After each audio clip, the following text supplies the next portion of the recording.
দুজন লোক, বাংলাদেশের দুজন নাগরিক যাদের বয়স দুজনেরই 28-27 এবং তারা কাপল, তাদেরকে অ্যারেস্ট করেছি বান্দরবন থেকে। তাদের বিরুদ্ধে যে মূল এলিগেশন, যে অভিযোগ, সেটা হচ্ছে তারা পর্নোগ্রাফি প্রস্তুত, পরিবহন এবং কেনাবেচা, ট্রান্সমিট এবং এই কাজে অন্যদেরকে উদ্বুদ্ধ করার অপরাধে তাদেরকে গ্রেপ্তার করা হয়েছে।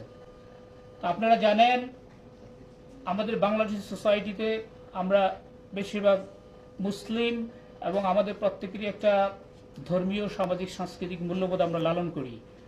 তো এরা হচ্ছে এই পর্নোগ্রাফিতে তারা ওয়ার্ল্ড ওয়াইড মোটামুটি বলতে পারেন যে চ্যাম্পিয়নশিপ অর্জন করছে। তো যেটা আমরা মনে করি যে আমাদের টোটাল নৈতিক মূল্যবোধের প্রতি আঘাত এবং আমাদেরকে ইন্টারন্যাশনাল সোসাইটিতে ডাউনগ্রেড করছে। তারা বাংলাদেশের টপ পর্ন স্টার, তাদের ওয়েবসাইটে লিংক দেওয়া, তারা অনেক আগে থেকে প্রচার করতেছে। আপনাদের যেহেতু সোশ্যাল মিডিয়া মনিটরিং স্কিম আছে, তারা আসলে কি কাজ করেছেন? সিআইডির উপরে যে পবিত্র দায়িত্ব সেটাই আমরা পালন করার চেষ্টা করতেছি। সকল অপরাধ কি দুনিয়ার সব পুলিশ ডিটেক্ট করতে পারে না। অনলাইন হচ্ছে আসলে ওপেন।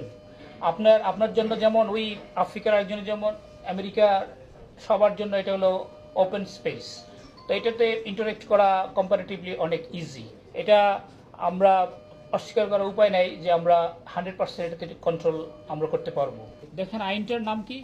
পর্নোগ্রাফি নিয়ন্ত্রণ আইন। You can simply control it, কিন্তু আমরা পুরোপুরি এটাকে প্রিভেন্ট করতে পারবো, এটাকে এলিমিনেট করতে পারবো না।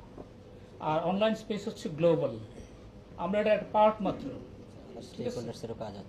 সো আমরা চেষ্টা করবো আমাদের দিক থেকে আমাদের সোসাইটির যে ইনটেক্ট ভ্যালিউজ সেটাকে আপহোল্ড করার জন্য সিআইডির উপরে যে পবিত্র দায়িত্ব সেটাই আমরা পালন করার চেষ্টা করতেছি।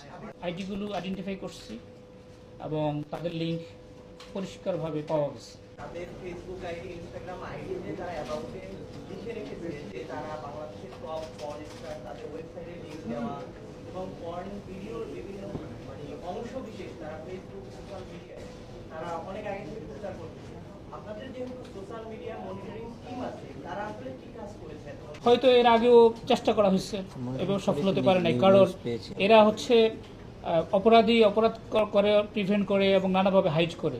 সকল অপরাধ কি দুনিয়ার সব পুলিশ ডিটেক্ট করতে পারে না।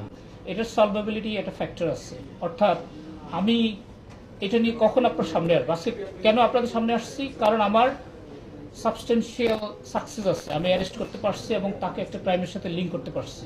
এর আগে হয়তো আমি দেখলাম ক্রাইমটা, কিন্তু প্রপারলি আইডেন্টিফাই করতে পারি নাই, বা আমার কাছে যে এভিডেন্স ছিল that was not good enough.